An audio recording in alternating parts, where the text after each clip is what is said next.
ہم میں سے ہر شخص اللہ تعالیٰ کی طرف رجوع کرے، اللہ تبارک و تعالیٰ سے اپنے گناہوں کی معافی مانگے، اللہ تعالیٰ سے توبہ کرے۔ اس وقت پورا معاشرہ ہمارا وہ بے دینی کا شکار ہے، کرپشن،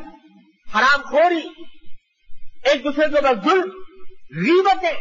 ایک دوسرے کے اوپر بہتان، یہ اس کا ایک لامتناہی سلسلہ ہے۔ عریانی اور فحاشی گھر گھر میں، ٹی وی کے ذریعے گھر گھر میں عریانی اور فحاشی کا ایک مرکز بنا ہوا ہے۔ جو مناظر کبھی دیکھنے کی کسی کو کا موقع نہیں ملتا تھا، وہ اب گھر گھر میں ہر آن ہر لحظہ موجود ہے۔ اس ساری صورتحال کے نتیجے میں اللہ تبارک و تعالیٰ تو اپنا کرم فرمایا ہوا ہے کہ چاہیے تو پتہ نہیں کون سا عذاب نازل ہو جاتا، لیکن اس صورتحال کے نتیجے میں آج ہم اس مصیبت میں گرفتار ہیں جس پر آج ہر مسلمان کا دل بے چین ہے اور رو رہا ہے۔ اللہ تبارک و تعالیٰ نے ایسے موقع کے لیے فرمایا ہے کہ ہر شخص اپنی جگہ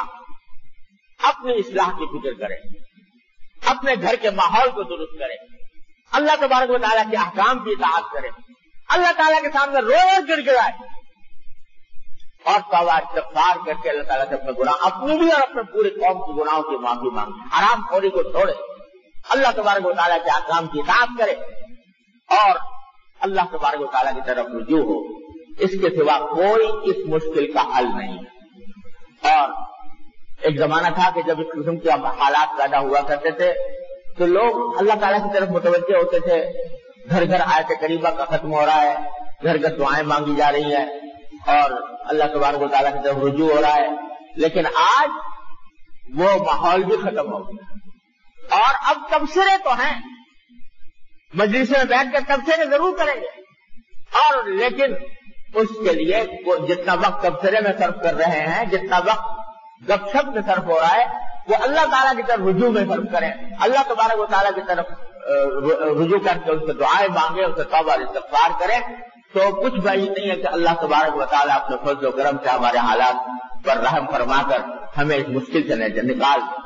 حدیث میں رسول کریم صلی اللہ علیہ وسلم فرمایا کہ تمہارے حکمران خود تمہارے اعمال کا آئینہ ہوتے ہیں، اگر تم ٹھیک ہو جاؤ اللہ تعالیٰ حکمران بھی تمہارے اوپر اچھا عطا فرما دیں گے، اور پھر اس صورت میں انشاءاللہ اللہ تبارک و تعالیٰ کی رحمتیں اور برکتیں نازل ہوں گی۔ بھائی، یہ پیغام